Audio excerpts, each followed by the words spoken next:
Hello everyone. अब हम लोग नेक्स्ट क्वेश्चन को करते हैं। ओके, हमारे पास गिवन क्या है, the angle of elevation of Sumit of a mountain from a point on a ground is 45। हमारे पास ये गिवन है, जो एक पॉइंट है माउंटेन पे, उसकी देखा जाए इंक्लिनेशन कहाँ से, ग्राउंड से, वो कितना, वो 45 सेंटीमीटर। हम ऑलरेडी यहाँ पे मेंशन कर चुके हैं 45 सेंटीमीटर है। उसके बाद क्या बोला, after climbing of 1 kilometre towards the summit at an inclination of 30 degree from the ground. ये कह रहा है, हम लोग जब ए रास्ते पे कितना 1 किलोमीटर चलते हैं, मीन्स इस रास्ते को 1 किलोमीटर हम फॉलो करते हैं, तो हम कितने डिग्री एंगल पे, 30 डिग्री एंगल पे। तब 1 किलोमीटर जब हम लोग 30 डिग्री एंगल पे मूव करते हैं, तब जिस पॉइंट पे पहुंचते हैं, उस पॉइंट से फिर जो हमारा सुमिट है माउंटेन का, वहां से जो एंगल बनता है वो है 60 डिग्री। ओके, और हमें फाइंड आउट क्या करना है, हमें फाइंड आउट करना है ये सुमिट जो है माउंटेन पे, उसका डिस्टेंस इस ग्राउंड से कितना होगा। हमको इट मीन्स हमको एच का वैल्यू फाइंड आउट करना। ओके, चलो देखते हैं हम लोग कैसे फाइंड आउट करेंगे।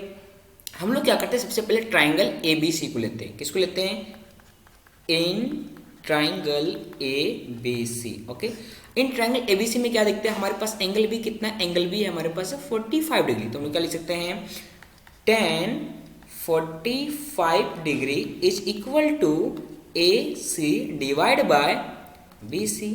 ओके, अब tan 45 का वैल्यू कितना होता है 1, तो 1 इज इक्वल टू हो जाएगा ए सी डिवाइड बाय बी सी। अब हम लोग क्या करते हैं, क्रॉस मल्टीप्लाई, तो हो जाएगा हमारे पास B C is equal to A C. A C का वैल्यू हम लोग क्या माने, ए सी का वैल्यू हम लोग माने हैं एच, तो हमारे पास हो जाएगा H is equal to B C. और बी सी को हम लोग क्या लिख सकते हैं, बी डी, बी सी को लिख सकते हैं B D plus D C. तो हमारे पास हो जाएगा H is equal to B D plus D C. Okay, हम लोग इस रिलेशन को आगे यूज करेंगे। Clear.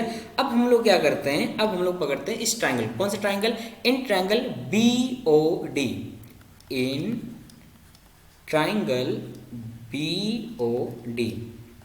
Triangle B O D में क्या करते हैं, हम लोग लिखते हैं, हम सबसे पहले निकालते हैं बी डी का वैल्यू कितना होगा। तो हम लोग क्या करते हैं, हमारे पास बी से लेके ओ तक का वैल्यू गिवन है, कितना है 1 किलोमीटर, मतलब बी से लेके 1 तक हमारे पास कितना है 1 किलोमीटर ऑलरेडी है। तो हम लोग क्या करते हैं, लिखते हैं cos 30 degree is equal to how much, B D divide by B O. और बी ओ का वैल्यू कितना है हमारे पास, बी ओ का वैल्यू है 1, तो हम लोग प्लग कर देंगे वैल्यू, तो कितना हो जाएगा, कोष्टक वैल्यू कितना होता है √3 divide by 2 is equal to हो जाएगा बी डी डिवाइड बाय 1। तो हमारे पास आ जाएगा B D is equal to √3 divide by 2। Okay, हमारे पास ये वैल्यू आ चुका है। हम लोग आगे बढ़ते हैं। ओके, हमारे पास बी डी का वैल्यू पता चल गया। अब हम लोग क्या करते हैं, इस वीडियो का वैल्यू को यहाँ पे हम लोग प्लग कर देते हैं। तो हमारे पास क्या हो जाएगा, हमारे पास हो जाएगा h is equal to √3/2 plus D C का वैल्यू हम लोग क्या एज्यूम किए, डी सी का वैल्यू हम लोग टी माने हुए, तो हो जाएगा प्लस टी। ओके, यहाँ से हम लोग टी का वैल्यू निकाले थे, तो टी इज इक्वल टू क्या हो जाएगा, h, इसको उठा के हम लोग इधर कर देंगे, तो क्या हो जाएगा h minus √3 divide by 2 is equal to T.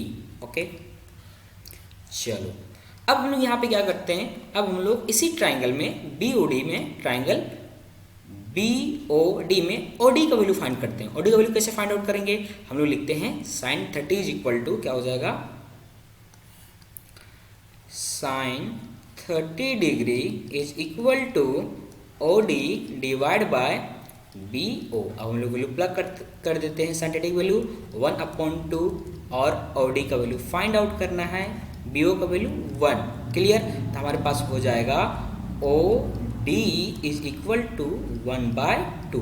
Clear, हमारे पास ओ डी का वैल्यू पता चल गया और हमारे पास किसका वैल्यू पता चल गया, बी डी का वैल्यू पता चल गया। अब यहाँ पे हम लोग देख सकते हैं कि यदि हम इस पॉइंट को यहाँ ज्वाइन करते हैं और इस पॉइंट को फिर ग्राउंड से मिला देंगे, तो हमारे पास O D is equal to क्या हो जाएगा, ई सी। हमारे पास क्या हो जाएगा, O D is equal to हो जाएगा ई सी। हमारे पास हो जाएगा O D is equal to E C. Okay, और क्या हो सकता है, और हम लोग देख सकते हैं ये जो डी सी है वो किसके बराबर हो जाएगा, ओ ई के बराबर हो जाएगा, डी सी बराबर हो जाएगा किसके, ओ ई के। क्लियर। अब हम लोग क्या करते हैं, EC का वैल्यू प्लग कर देते हैं। OD का वैल्यू कितना हमारे पास हाफ, तो EC का वैल्यू कितना हो जाएगा, EC का भी वैल्यू हो जाएगा हमारे पास कितना, EC का वैल्यू हो जाएगा हाफ। क्लियर। ये पूरा लेंथ यदि h है और EC का वैल्यू हाफ है तो ये वैल्यू कितना हो जाएगा, ये वैल्यू हो जाएगा हमारे पास h माइनस 1/2। क्लियर। अब हमारे पास t का वैल्यू पता है, t का वैल्यू कितना फाइंड आउट किया हमारे पास, t is equal to h minus √3/2। इसका मतलब a हमारे पास OE का वैल्यू कितना हो जाएगा हमारे पास, OE का वैल्यू हो जाएगा h माइनस √3/2। अब हम लोग क्या करते हैं, ट्राइंगल को लेते हैं। कौन सा ट्राइंगल, OAE। अब हम लोग ट्राइंगल लेते हैं OAE, तो हो जाएगा हम लोग लेते हैं इन ट्राइंगल OAE। ओके, हम लोग लिखते हैं tan 60 degree is equal to क्या हो जाएगा हमारे पास, हो जाएगा AE divide by OE। Clear. हम लोग क्या करते हैं, E का वैल्यू प्लग कर देते हैं, OE का वैल्यू प्लग कर देते हैं और tan 60 का वैल्यू प्लग कर देते हैं। तो tan 60 डिग्री इक्वल टू क्या होता है, √3 और AE का वैल्यू कितना है, h minus 1/2 divide by OE का वैल्यू कितना है, OE का वैल्यू हमारे पास है h माइनस √3/2। क्लियर। अब हम लोग क्या करेंगे, क्रॉस मल्टीप्लाई कर देते हैं। क्या करेंगे, क्रॉस मल्टीप्लाई, इसको इस साइड मल्टीप्लाई करते हैं तो हमारे पास हो जाएगा √3 bracket h minus √3/2 is equal to h minus 1/2। Clear.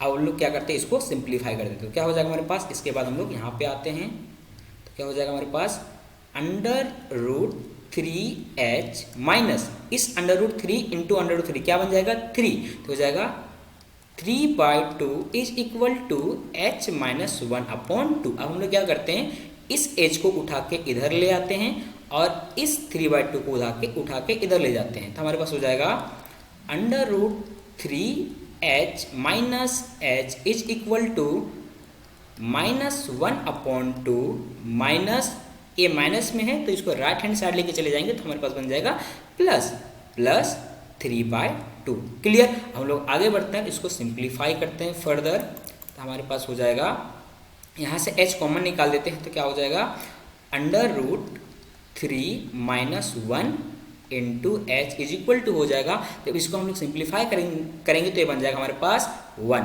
Actually बनेगा 2/2। क्या होता है, ये 1 होता है, तो हो जाएगा bracket √3 minus 1 into H is equal to 1। हम लोग क्या करेंगे, इस पूरे क्वांटिटी को इधर हम लोग डिवाइड कर देते हैं, तो हमारे पास क्या हो जाएगा, हमारे पास हो जाएगा h is equal to 1 divide by √3 minus 1।